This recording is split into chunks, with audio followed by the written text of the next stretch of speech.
appreciate it. I hope maybe you'll learn a little bit today from what I'm going to demonstrate.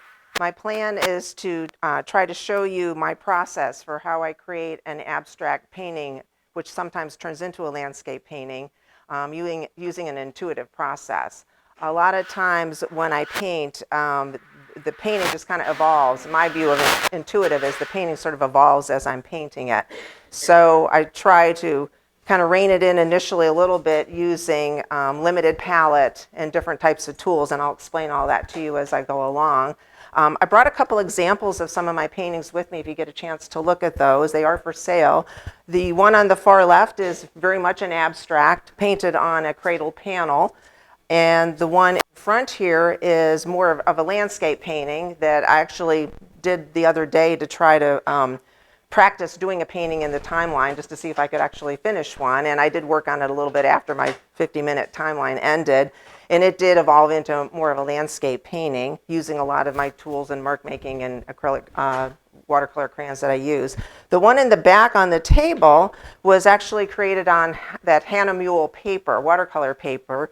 And what I did is the paper works much differently. Of course, it sucks up the paint a lot. And so that one, after I created it, I mounted it with gel medium onto a cradled board because I like that look to me better than mounting or matting it and actually framing it under, acrylic glazing.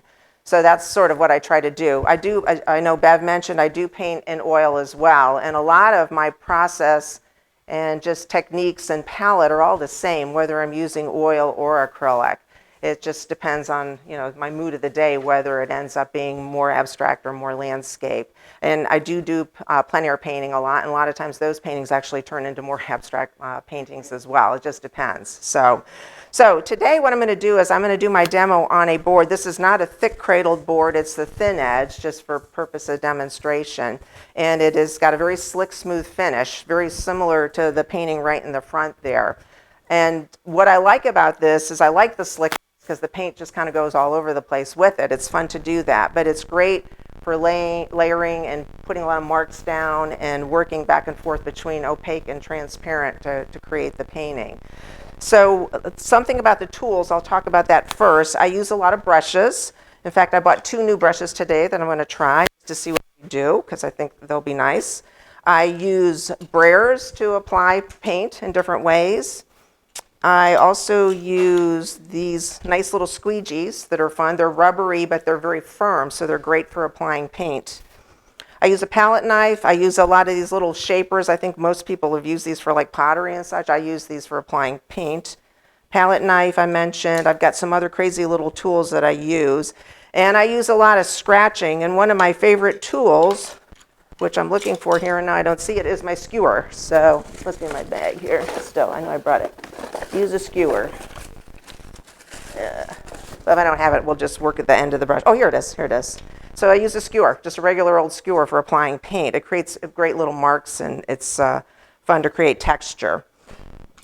And then what I also use paint-wise is I use all 3 types of acrylic paint. I use the heavy body acrylic along with the fluid acrylic, and then I also use the high flow. And I use them for different things, and sometimes if all I have is the heavy body, I'll just thin it down and water it down to give it the same consistency as you get with some of these other types. So I use those also. I also use some different types of crayons. I love the Stabilo Woodies. Those are great for making marks, and because they're watercolor based, you can use them for the FWS, and also they're great when you add water to them because they will run. And also the Marabou art crayons are fun. Those are great. And then the Caran d'Ache aquarelle crayons. So I use a lot of these for different mark making tools while I'm actually painting. And I add them early on, and then when it's dry, I go back in over top and I add more of those. So let me go ahead and start my demo. And I guess if there are questions, they're supposed to wait till the end, or if you think of it and you want to ask, I'm fine with that. I'll try to answer it quickly for you during the actual demonstration. I use water. I also use alcohol for spritzing. Everybody likes to do that to kind of create texture and with the water makes the paint bead up. That's always fun to do too. So when I start an abstract, I don't always have in mind where I'm going with that, but I start first with my mark making. So that's what I'm going to do first. And the first thing I'm going to do is use my Stabilo Woodies and just start drawing into where I'm going to go creating marks. I'm one of those people that much prefers organic shapes than a lot of hard lines when I paint. Sometimes the marks will actually come through at the end. Sometimes they don't. You just don't know. So that's the Stabilo Woody. We'll start with one of those. And the Caran d'Ache.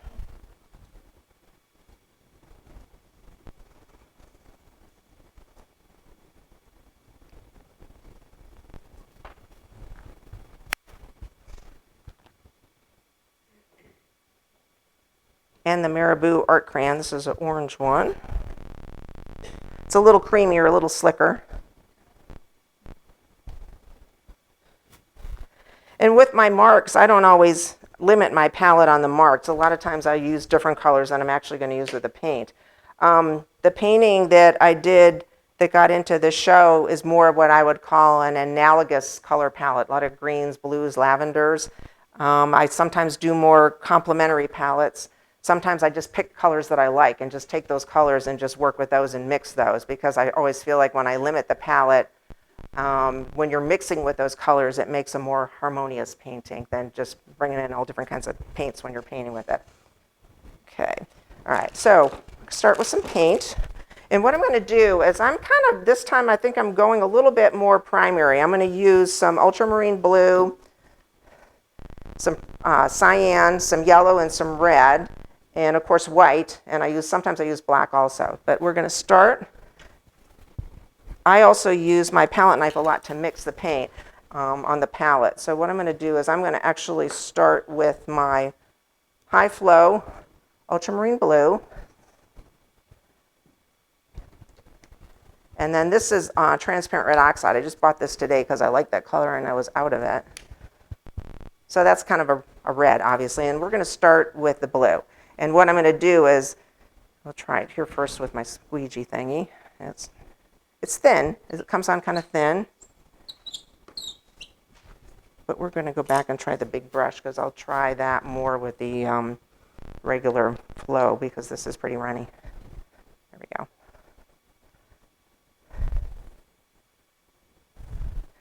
And it will dry fast. I'm just trying to get some base layers on here just to see where it's going.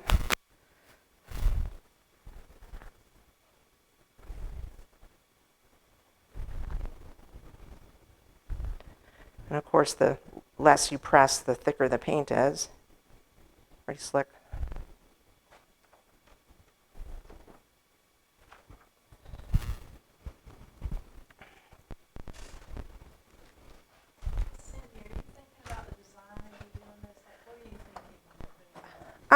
I'm thinking big shapes is what I'm usually starting with, but just thinking big shapes. Now sometimes I'm actually using the heavy body right now just because this high flow is pretty slick and I'm just mixing it.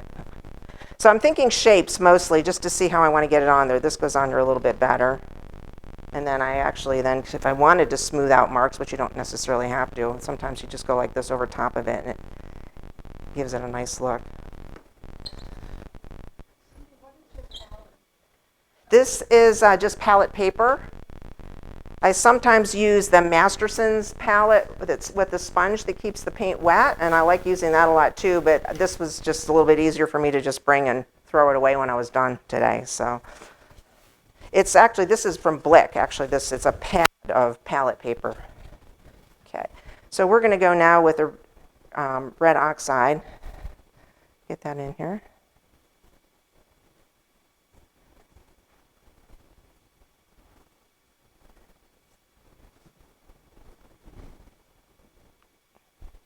Of course, when it mixes a little bit, you do get some nice colors, nice green in there.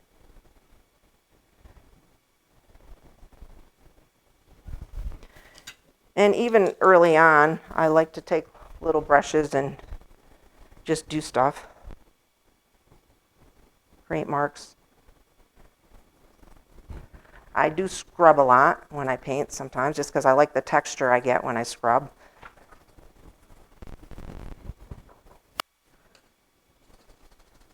Use the back end of the brush too a lot when I'm trying to make marks. Some of these might show up at the end, some of them might not.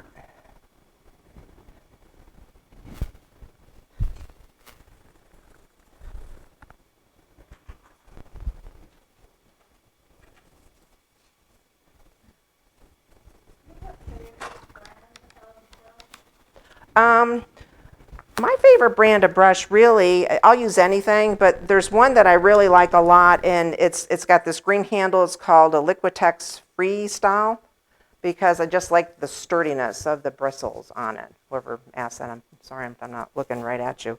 I like those a lot, but I use other ones. The ones I've just bought today, actually, they're nice, but they're real soft. They're different, but they still work. So, okay. So what I'm going to do is actually I'm going to blend this a little bit here. Nice dark when you mix that red oxide with the blue. Get some darker spots on here. Thicker paint.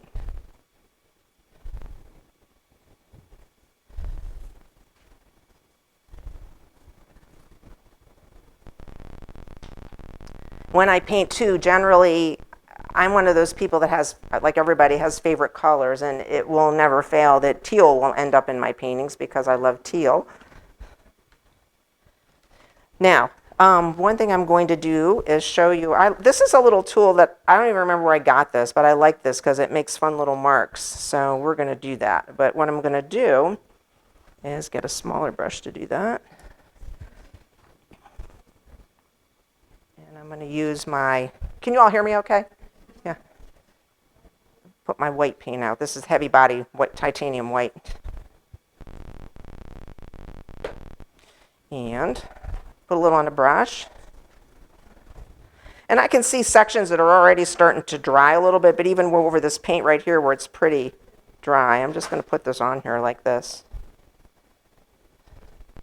See what it does? And then I'm going to flip it and repeat it.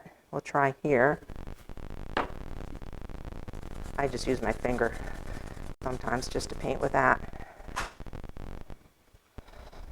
And maybe a third spot. And with abstract paintings, like anything, you need balance, and I try to remember that. Odd numbers of things and colors and shapes are useful. Give your painting more of a balance. Good design elements. So now, the other thing that I do like to do is I have this deli paper that you can buy. I bought it online at Amazon. It's what they wrap sandwiches in. Probably some of you have used this before. And I'm going to start adding some different elements in here. I have what's called abstract innovative acrylic sennelier paint in a tube. And I'm going to make some marks on this deli paper. And I'm just squeezing it out onto the paper. There it goes, thicker. And we're going to just put it on here and see what it does. And I'm just going to sort of brayer over it. And again, this is just all kind of like the base layers, kind of setting it up for where the painting is going next. And it shows up a little bit there against that red. You just never know what it's going to do. Sometimes it's good, sometimes it's not. That's better. Ooh, I kind of like what it did there. It kind of lifted the paint. It's nice. No. And actually then, okay. So I'm going to introduce another color now. We're going to introduce a little bit of my red. And this is Naphthol Red Light. And I'm actually just going to draw on here with that is what I'm going to do. Because then I'm going to kind of brayer over it. Just use, it's Naphthol Red Light High Flow acrylic. Yeah, runnier than the other one. And if I had time, I might decide to let that dry and leave it alone, but I don't really have time for that today. So we're going to just play with that is what we're going to do, and just leave it on there and smush it a little. And I kind of like that too.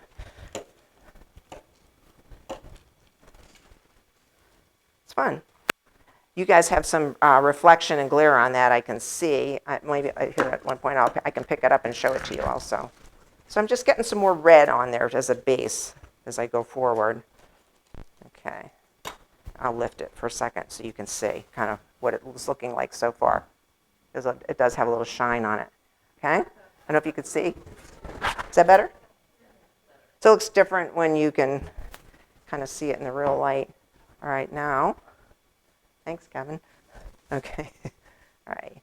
Okay. So now what I'm doing, I try to go back and forth between transparent and opaque because then I'm creating a better layering process for my paints. So what I'm going to do now, because even with beautiful bright colors, it is always nice to have grays to tone down what you're painting. I mean, your grays make your brights look brighter. So I'm going to now mix some more white. Oh, I got white out there. Let's get some more though. And I'm going to mix it with a different color. And I'm going to introduce this other blue that I bought, Primary Cyan. And I'm going to mix it with my old brush. Put this brush in here. Okay. It's a nice blue. But I'm going to pull some of this in because it'll gray it down. And then I might even add a little black to it. If I can find the black. Oh, here it is.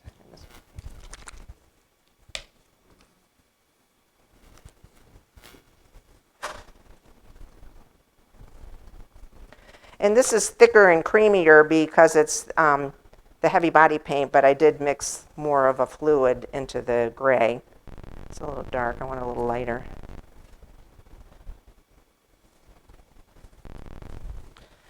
And we're going to slap some of that on there, see what it does. Okay.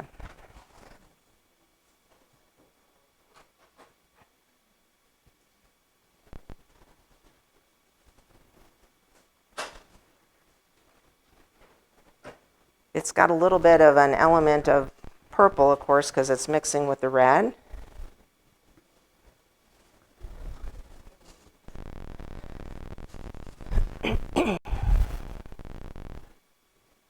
And I'm just trying to think about where I want to place it as I'm creating this to give it some balance.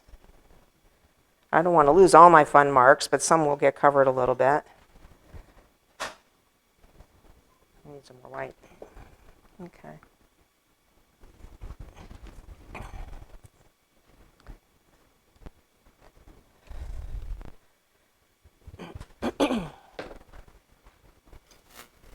And now I'm just taking regular old white right out of the tube with my little shape tool to create some marks. And it's a little thick, but that's okay. It'll dry. It's pink. I try to sort of work all over the place, not just in one specific spot as I'm creating.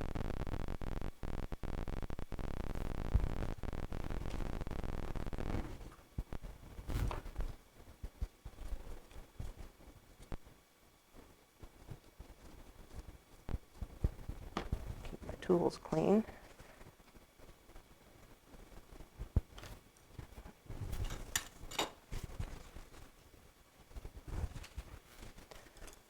And then my trusty little skewer.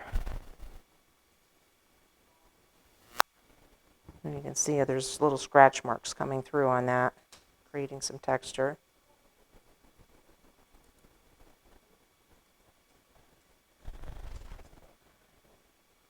The skewer is great just for making marks too. It's like I can just twirl it around in there and just do stuff with it, and it makes wonderful shapes and marks.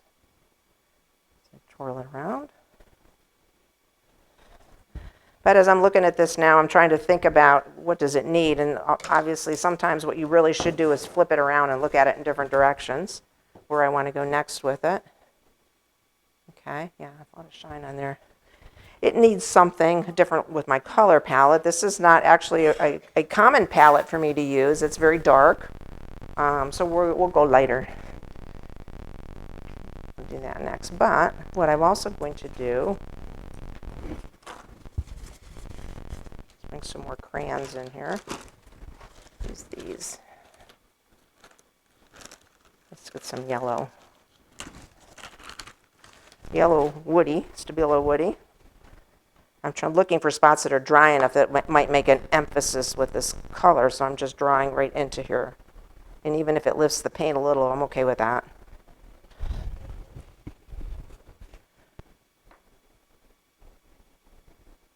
There's some yellow. Ooh, slippery.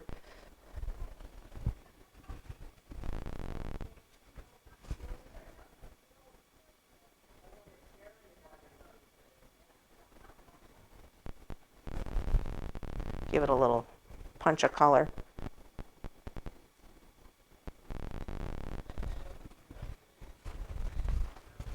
And you can wet it and see if it runs a little, and it will.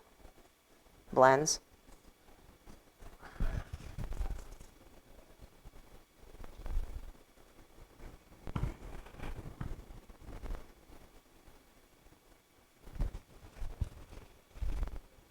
So, all right, so we're going to go lighter now. Take this big brush and clean it a little better.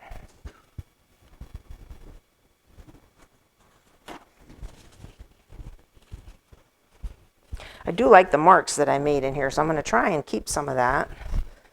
Let's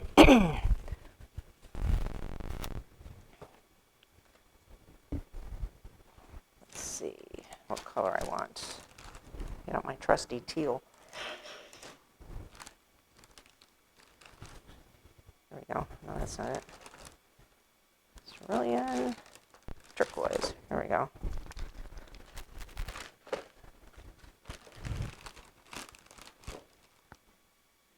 Payne's gray. Payne's gray is good too. Turquoise. Nope, don't want that. We want this turquoise. Try that. So I'm using a little bit of this phthalo turquoise. Just a touch.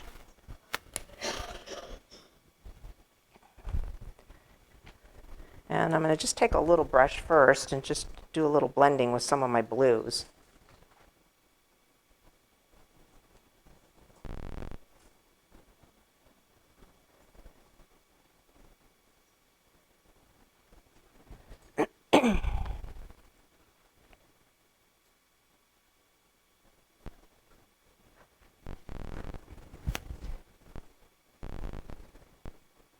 And this is pretty dry right here, so it's kind of nice. It goes over it a little bit without totally covering it. It's kind of nice mixed with the gray. So now, since I used some yellow, I'm going to go ahead and take some yellow and mix it with this blue. And I'll use this brush. Actually, I go back and forth between the tools and the brushes and just try to decide what is it I need at that moment. So right now, what I'm going to do is take this blue and mix it with the yellow. Create some green. And it might seem like, oh, why is she putting all that green in there? It really doesn't go, but it will eventually, I hope. I'm trying to at least use some of the colors that I've already used to blend and mix with. And I like that, but I want it a little greener. I mean, yeah, a little brighter.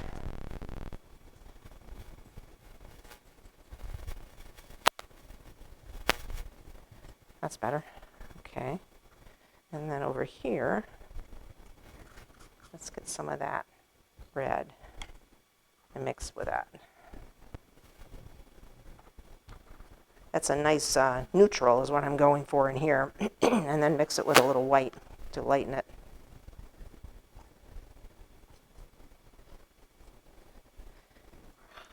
And of course, while I'm doing all this mixing and stuff too, hopefully the paint is drying somewhat so I can go over top of it. But before we do that, I'll take a little of my alcohol and see what it will do. Oh yeah, spots.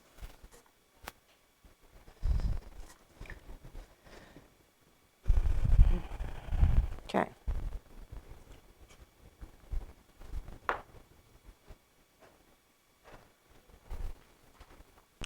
All right, so we're just going to go in here with some of this and just see what it does.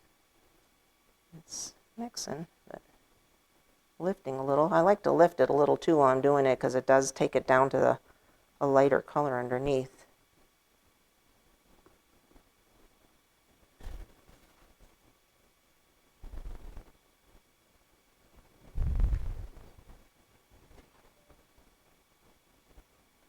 And, you know, if I don't like it, it doesn't matter because I can always paint over it.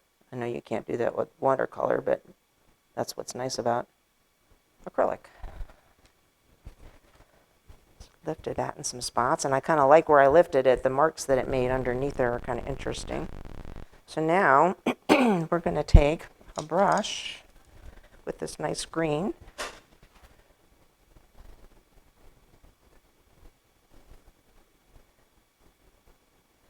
When I paint too, I always try to remember to hold my brush back here. I never paint like this because that makes me too tight, and I like to paint loose. So Bev knows that because I teach that in my workshops. But I always like to keep my brush strokes kind of loose and crazy. So this painting right now is very much abstract. It could turn into a landscape if I so choose. I could do that. But it's pretty much all over the board right now, which is what happens when you start out. But as I'm adding the paint is still wet, so I'm able to blend and mix, which mostly acrylic does dry pretty fast, and it's hard to do that. But if you get it on there right away, you can do that.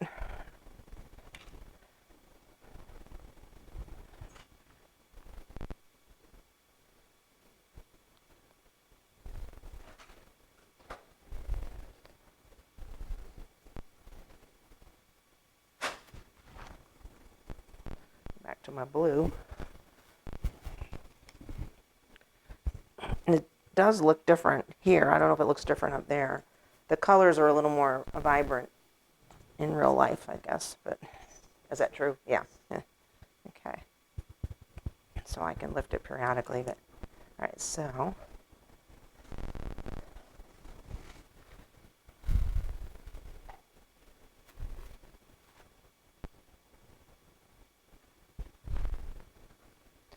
and like I said, I do like to make marks. So this is just a paint roll, empty paint roll. Some little marks.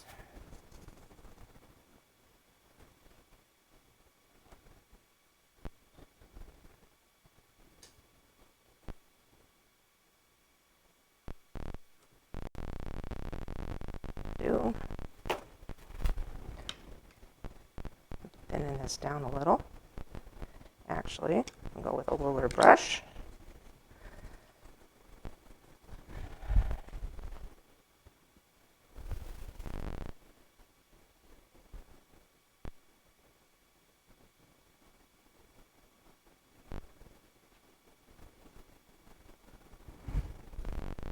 It has a lot of mid values right now too, which is fine, but I will need to introduce more lights. This is, of course, very light right there, and I'm not going to touch that because it's pretty wet at the moment. So we'll leave that be.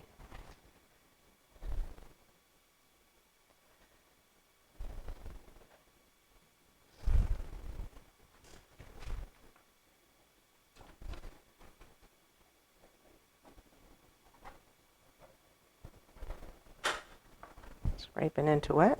We're going to flip it again. So here is where we are so far. It's the colors are, it's coming together slowly, but I mean, if I were home right now, I would leave it and let it dry before I continue, but we're just going to forge ahead with it. Wet on wet. Okay. And parts of it are drying a little bit. So what I'm going to do next is introduce I don't want that. Let's go with the white.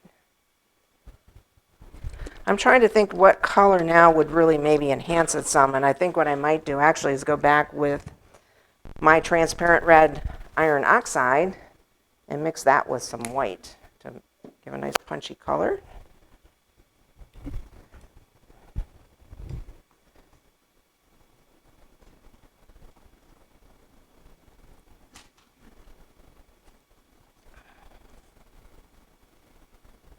And that is a nice color.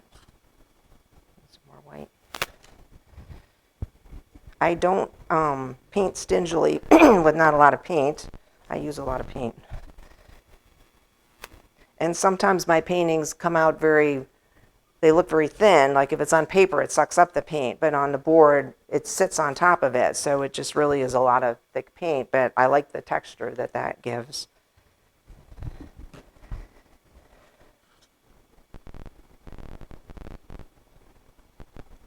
All right, here we go. That's good. Now, okay. Making a mess. Somebody say my name? Yeah. Can you hear me? Oh.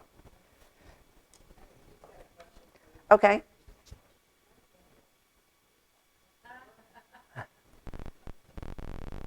Keep going? Okay. All right.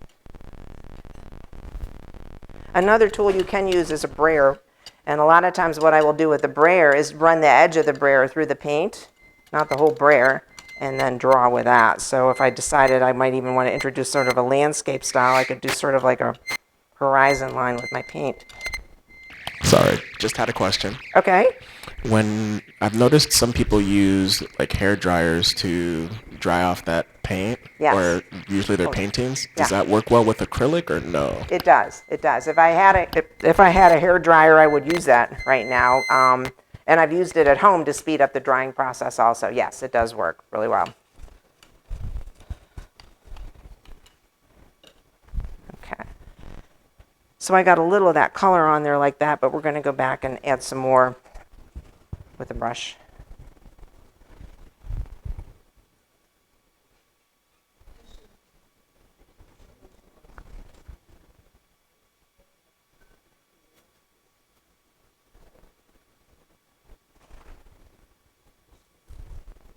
And it's, excuse me, it's still blending because it's so wet. It might be because it's warm in here too, and maybe the humidity, but.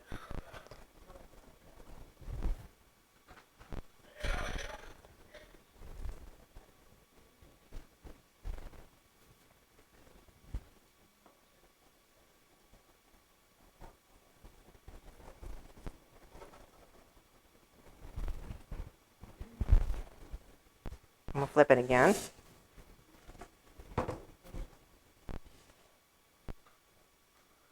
Okay. And I'm going to go ahead and now I'm looking at it, trying to decide what does it need. I think what I might do is some more of my fun little marks with the white fine line marker. These are, I don't think I showed you that before. These fine line markers, you put fluid acrylic in, not high flow or it's too runny. You can buy the markers online empty and you just add whatever color paint you want. And they unscrew. Oops.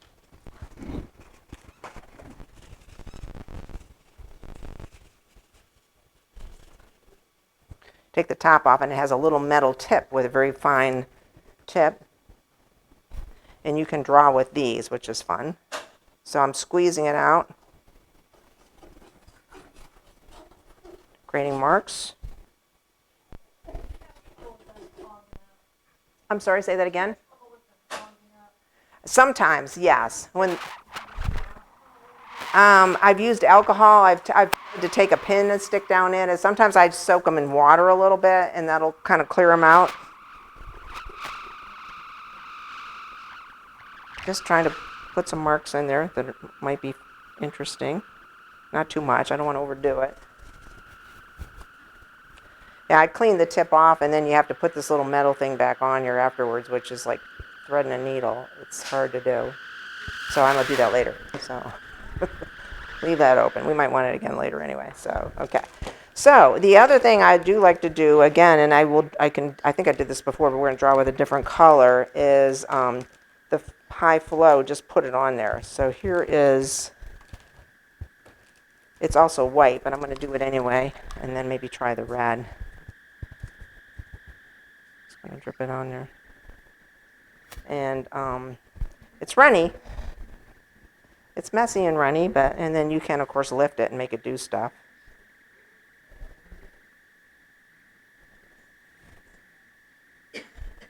And then what I would have to do is let it sit so that it doesn't run all over the place. Work around it, but it'll dry pretty fast. And, you know, if I had a hair dryer, yes, it would dry quicker. And then I can go into it and create some other marks near it, like my teal that I like, which, interestingly enough, I'm thinking I forgot, which is bad. My bag, my stuff. You saw teal? I have turquoise. I can use the turquoise. That's what I used before, so I guess I'll use that. I didn't bring the teal is more opaque, but we'll just use this and make it opaque. But what I'm going to do is to make it combine a little better is I'm going to mix a little of the blue with it, just because.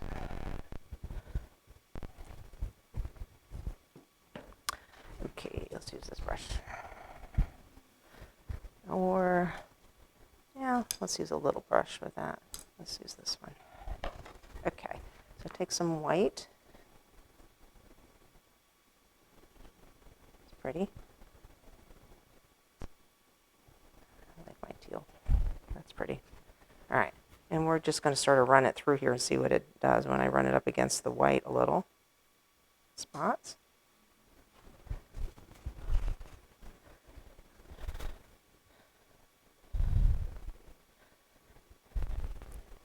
I like to just practice sometimes just making doodly marks in like little mini abstract paintings and sketchbooks, because it kind of helps you figure out what marks you like versus what marks you maybe don't like to use. A little darker with that blue. And I'm just sort of putting it on here. It's rather thick, but that's okay. Just trying to layer it on there a little.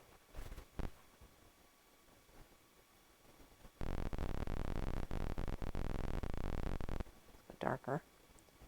Now we'll put some blue in there too. Yeah, that's nice. Putting it in where I had some other marks before that kind of are very light.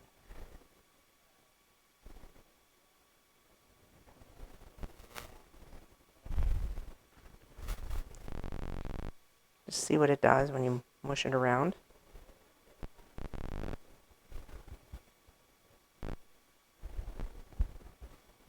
And again, if I was doing this on paper, it really would dry faster. It does suck it up, but I like the look of the paper as well when you add a lot of thick acrylic paint to it.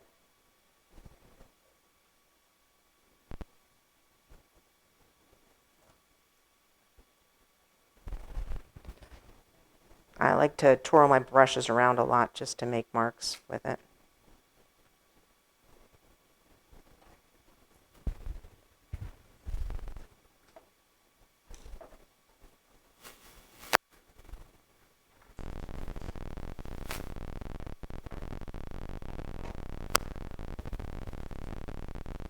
And I'm going to go back now to this red and make another lighter value with this red. With add some white to that. We'll turn this again. It's been dripping, so you can kind of see it's coming along. The colors are starting to get brighter, which I like. Another 10 minutes? Okay, thanks, Bev. Okay, so we'll finish it now. Okay, right. Okay, so let's take this white, mix it with the pink, the red. Ooh, that's good.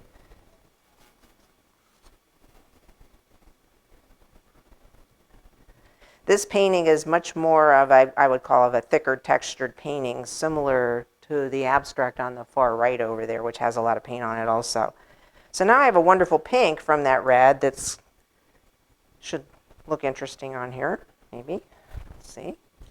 We're going to go back and put it on. Use this big guy, actually. So I got quite a bit on here. See where I can put it where it would be good. I'm just trying to think about the shapes and where I want to put it. I'm going to put some right in here. That's pretty thick, but that's okay. Just softly, so it's kind of. So what did you see there with regards to shapes that made you want to put that? Well, I kind of wanted to take these scribbles down a notch a little bit in a spot. And then I was thinking about just the light, like I need a place for the eye to rest. And I thought that in here might be the spot for that.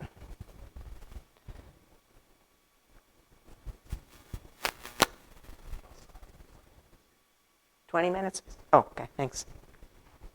So I'm now taking a brush to kind of go back in around it a little bit.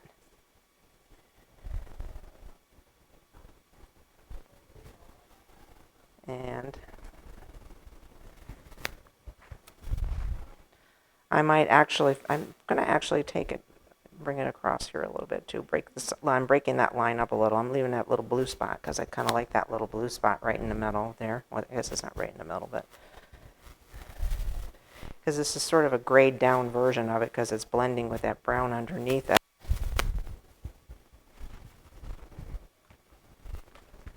As you can see, this is a messy process, but trying to sort of keep my tools somewhat clean so this doesn't all get mucky.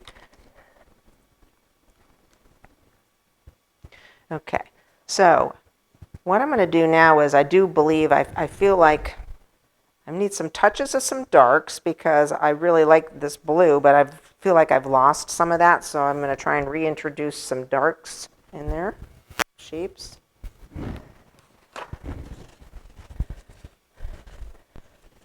But I kind of like the blue mixture that I had with the teal also. Well, these new brushes are good, but they suck up the paint. It's hard to get them clean. Okay, all right. Let's see. Let's just use a little brush for that. So I'm going to take this teal, come back over here and mix it with the dark blue. I'll let it down a little bit. Okay. I'm just trying to gently put some marks in here is what I'm trying to do with this, just some spots.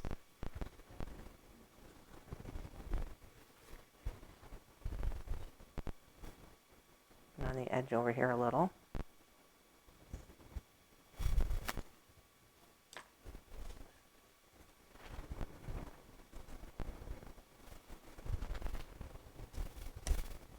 Ooh. A little bit of spatter.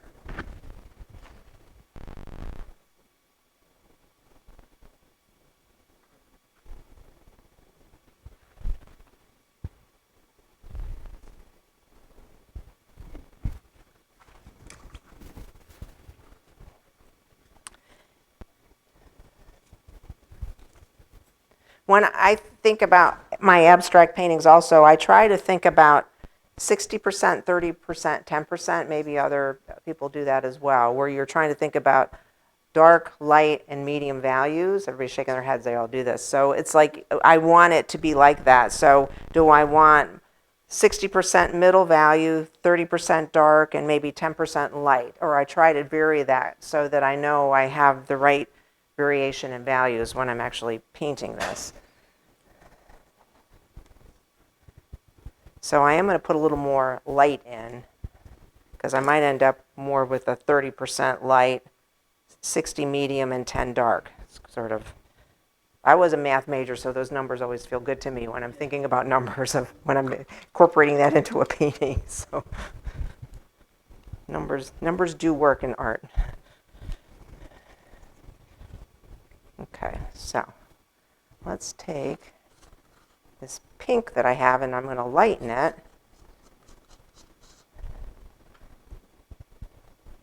a little bit more. So I'm just mixing this with my palette knife because it just gets it mixed a little better, a little quicker. Okay, pink. And I'm just going to pull in a touch of this iron oxide, almost trying to simulate a little bit of a blended peach color. Okay, now, since this guy, this shaper, we'll use him, see what we can do with him. And again, this paint's getting pretty thick, but that's okay. Ooh.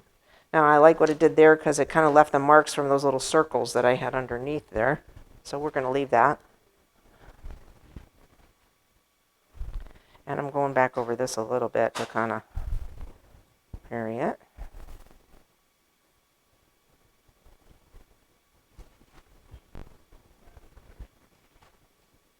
Ooh, that's pretty.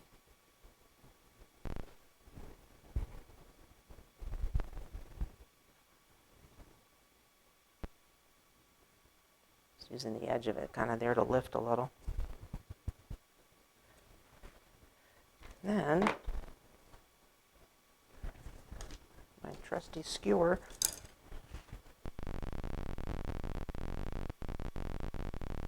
I'm just trying to twirl it to create some fun little marks on here.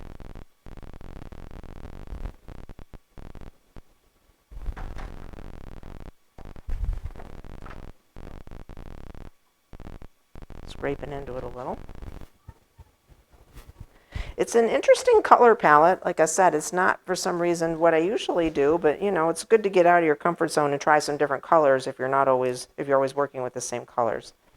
So that's a good thing.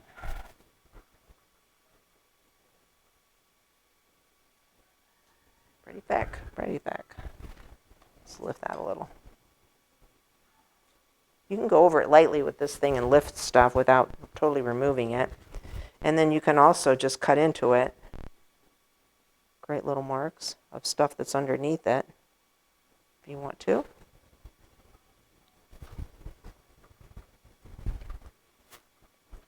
Or use the edge of it too. And there's some nice red underneath there, so that's kind of nice. Doing that, lifting that. Okay.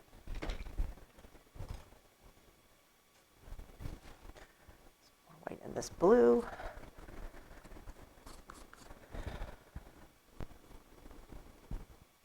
I think it needs yellow. I just decided that because it just feels too kind of, I don't know, just blah with just the red and the blue. So that's kind of how I decide things. It's more a matter of my eye telling me that it needs something. So what is it? Is it yellow that it needs, or I think it's orange. I think I might want some orange. That's what I want. So I'll make some orange.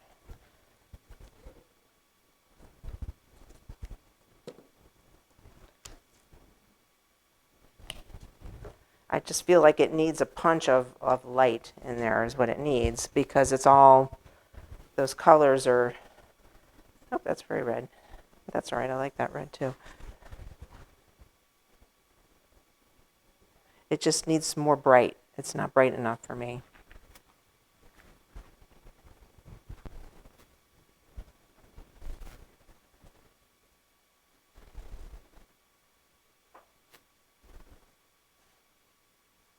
Marks.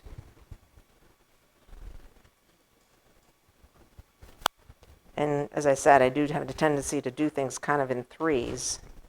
So where else might I put that nice bright red? I think I might just put it down here.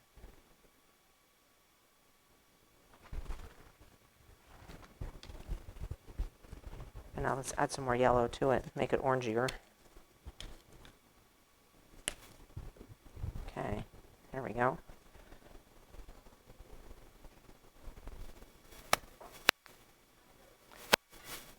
And white. Let's lighten it. And let's flip it again. And I flip it this way. Yeah, we won't do that because there's not a lot of room to do that. We'll just flip it this way. Okay. It definitely is brighter than it looks there, so that's a good thing. All right.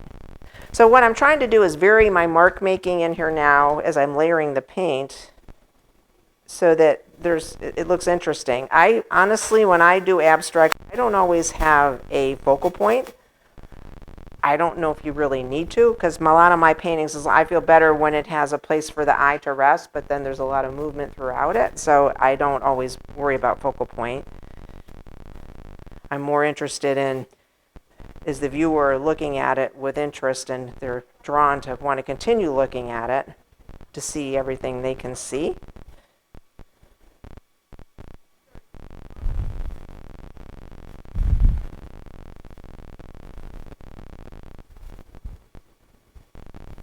I'll use a littler brush, my little teeny one.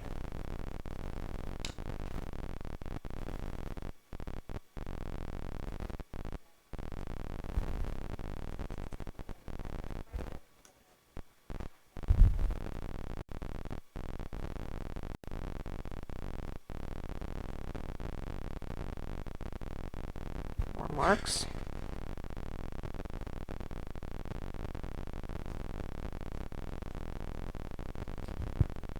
So I like that color better. It warmed it up. I think it was just too cool and too dull is why I felt like it needed more color, more orange, more warmth in it.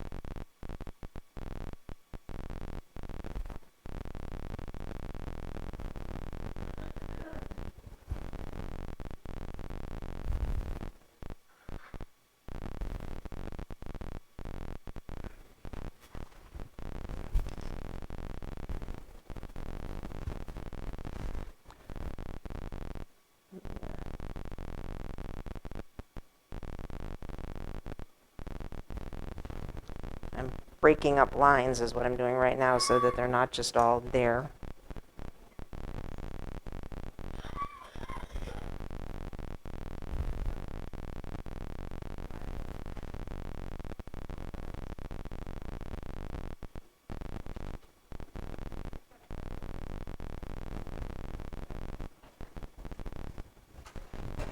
Okay. And I'm starting to like it better now because it feels like it has more warmth to it, and the orange is helping me. Maybe because also the orange obviously is the complement to the blue, and everybody kind of, when you do it, sometimes you do it intuitively when you know you need that. The orange worked well with the blue, so that's why I went down that path with the orange. Okay, how much time do we have left? 5 minutes, okay. So at this point, to me, I would kind of say, okay, it needs calming down still in a couple spots. So what I'm thinking what I might do is actually create a very light gray tone for just some spots for the eye to rest. And then I might actually put some more of these. I've got my black woody, which, well, I don't know if it's going to work or not because it might be too wet, but we'll try it. So let's see if I can get that in here. Oh, it does work. There. Marks. If you press hard enough into the wet paint, it'll slide right down to the board is what it does. I try to think of things sort of in threes. Now I might want to just mush over that a little bit because I don't like it, but technical term. Okay, so yeah, let me do another quick little light blue gray tone. And I think I'll stop after that. Oh, actually, I want to do a little more of this too. Let's see, what did I not show you all? Anything that I do? I think that's pretty much it. Okay, all right, let's see. Okay. So let's use a different brush. Let's use a little brush here because it's clean. Touch of gray. So I'm going to run this through here in some spots just because I feel like it needs some lighter spots to it.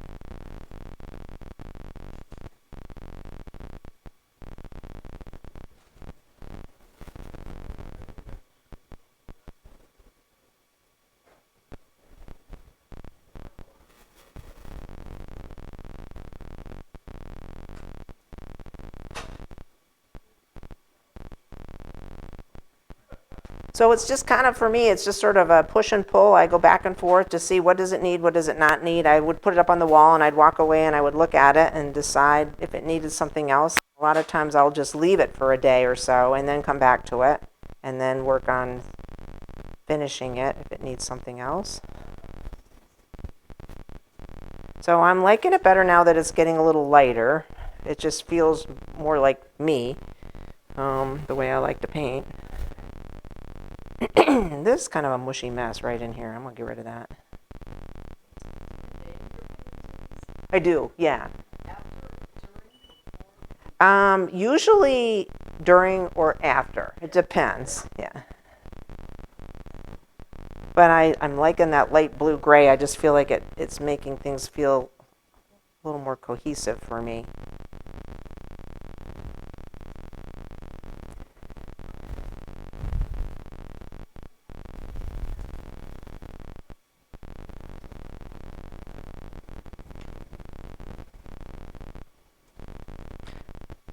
Actually, let's use a little brush. So now I think I'm going to go back in with my little teeny tiny brush. There it is.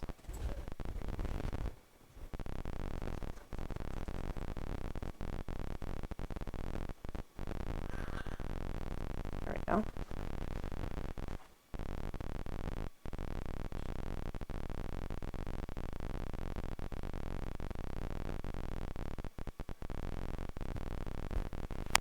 And I would probably, at this point, I would stop and say, okay, you need to let it dry before you do anything else to it, because it's pretty messy. But it's coming together, I think. It would be one of those paintings that I probably would wait and then decide if it needed anything else.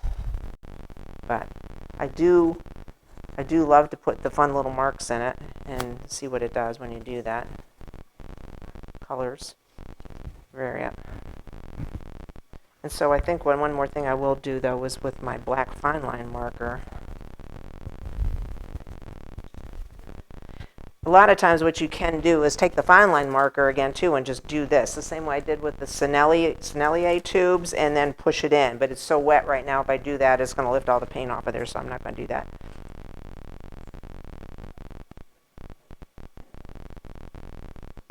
I like things to kind of run off the page. And so I think I might add some just little more lines up here a little. 3 odd numbers. Actually, let's do 5.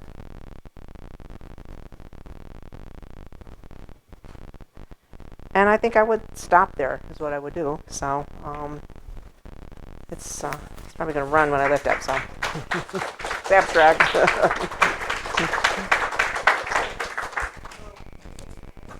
Any other questions? Yes.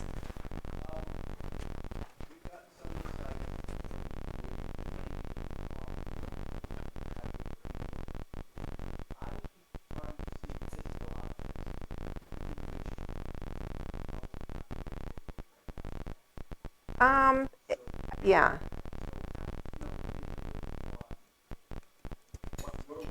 How I get to that point of doing that? Do you need to repeat the question, or no, we're good? Okay. I did that first initially too when I painted abstract, and it took me a while to get away from that. And then what I found is the more that what I was doing is I was painting abstract landscapes more first, and as I did those, and I did a lot of palette knife, that helped me loosen it up and think about just shapes and color.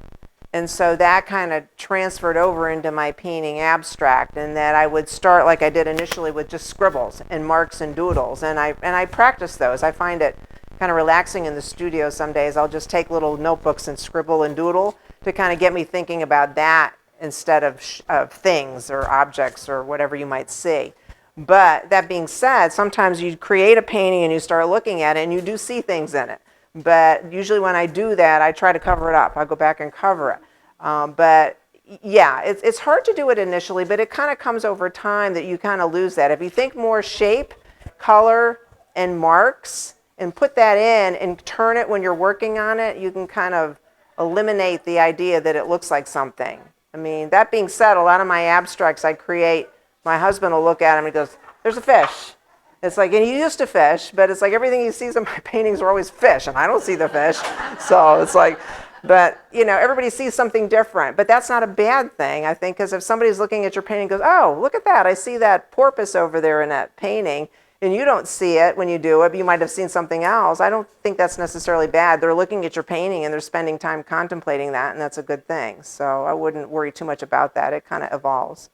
Yeah. Any other questions? Sure, sure. I guess when you turn the light on too, you'll be able to see it a little better too. Way up? Like that? Okay. Okay. Oh. Oh, lights. Should she turn the light on, Kevin?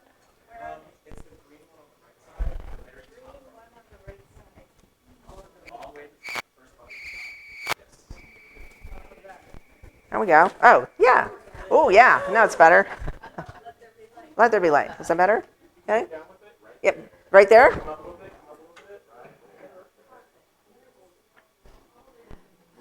Okay. And hopefully if I flip it upside down, it'll look good too, because that's the whole point. When you flip it around, it's supposed to look good in different directions. This one? Okay, I won't. Good? I mean, even this way, maybe. You never know. See, that's what I do at home. I go home and I hang it on my wall and I'll move it around. So, okay. Any other questions? Oh? Well, thank you all for coming.